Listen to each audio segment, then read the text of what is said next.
देखिए स्टूडेंट्स, यहाँ पे हम ये पेज नंबर 213 पे चैप्टर 12 इलेक्ट्रिसिटी में जो ब्लू कलर से क्वेश्चन होते हैं उसमें ये पहला क्वेश्चन करने जा रहे हैं। इसमें लिखा है draw a systematic diagram of A circuit. हमें एक सर्किट का डायग्राम बनाना है।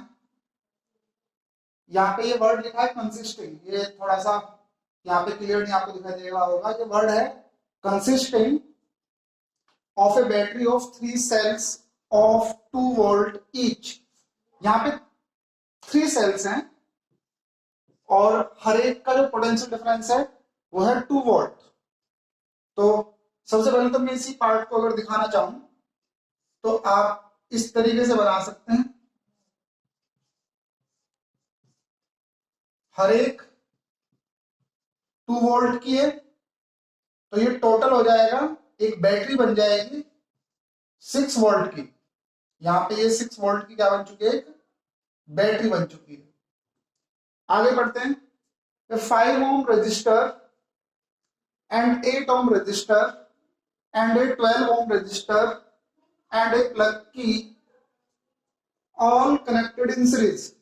देखिए ये 3 सेल्स 2 वोल्ट की, इनके साथ एक 5 ohm का रेजिस्टेंस। ये हमने एक 5 ohm का रेजिस्टेंस बना लिया है। उसके बाद 8 ohm रजिस्टर, इसके साथ ही आप एक 8 ohm का रेजिस्टेंस लगा दें एंड 12 ohm रजिस्टर, इसके साथ ही 12 ohm का रजिस्टर लगा दें एंड ए प्लग की। इस तरीके से जो की होती है ऑन ऑफ के लिए जो होती है, ऑल कनेक्टेड इन सीरीज। इन सबको सीरीज में हमें कनेक्ट करना था। देखिए सारी चीजें एक ही वायर पे कनेक्ट है, यानी कि ये पूरी की पूरी जो अरेंजमेंट है ये सीरीज में है। तो इस क्वेश्चन में आपको सिर्फ एक सर्किट डायग्राम बनाना था और उस डायग्राम में आपको क्या क्या चीजें दिखानी थी ये क्वेश्चन में लिखा हुआ था। तो ये हमने यहाँ पे रिप्रेजेंट कर दिए हैं, इसको आप नोट कर लें। अब हम नेक्स्ट क्वेश्चन देखते हैं। ये यहाँ पे 6 वोल्ट था, टोटल 6 वोल्ट हो जाएगा। 2 वोल्ट की मिला के टोटल 6 वोल्ट भी आप लिख सकते हैं, लेकिन आपको 3 सेल्स दिखानी है तो 3 सेल्स दिखाने के लिए 2 करके हमने 3 को सीरीज में दिखा दिया है। अब नेक्स्ट प्रॉब्लम देखते हैं। हेलो स्टूडेंट्स, इस क्वेश्चन में ये सेकंड क्वेश्चन है। Redraw the circuit of the question 1, यानी कि जो आपने अभी क्वेश्चन 1 में डायग्राम बनाया है उसमें आपने 3 रजिस्टर्स को लगाया है और यहाँ पे 2 वोल्ट की 3 सेल्स को लगाया है और एक इसमें आपने प्लग की लगाई है। और यहाँ पे जो रजिस्टर्स की वैल्यू थी, ये वैल्यू थी 5 ohm, 8 ohm और आखिरी वैल्यू थी आपकी 12 ohm। तो पहले वाले पार्ट को हमने बना लिया है सर्किट को। आगे बढ़ते हैं। पुटिंग इन एन एमीटर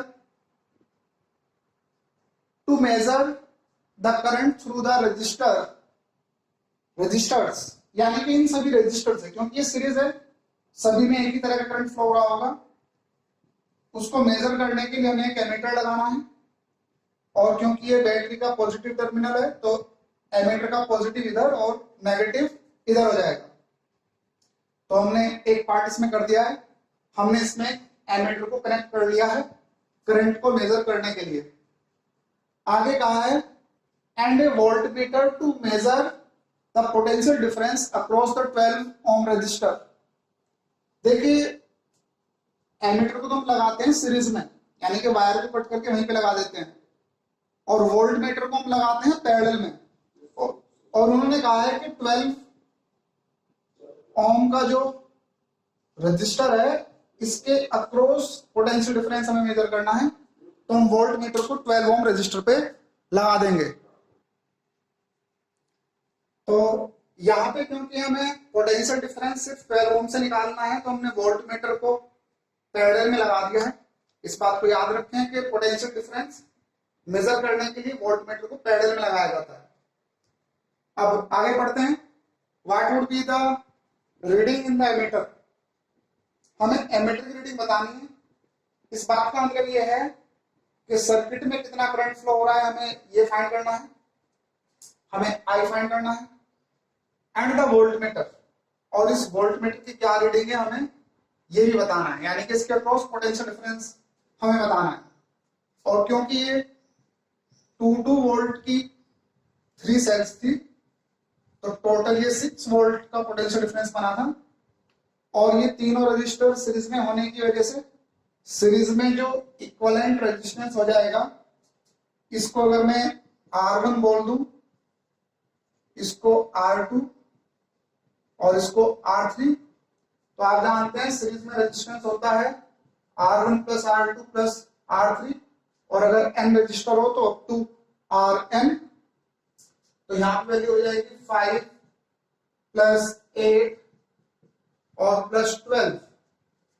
तो ये वैल्यू सोल्व होके आ जाएगी, ये हो जाएगा 25 ओम। तो यहाँ पे आपको टोटल रेजिस्टेंस मिल चुका है 25 ओम, और according to Ohm's law V equal to हो जाएगा आई आर, पूरे सर्किट का टोटल रेजिस्टेंस। तो यहाँ पे I की वैल्यू हो जाएगी V अपॉन आर एस।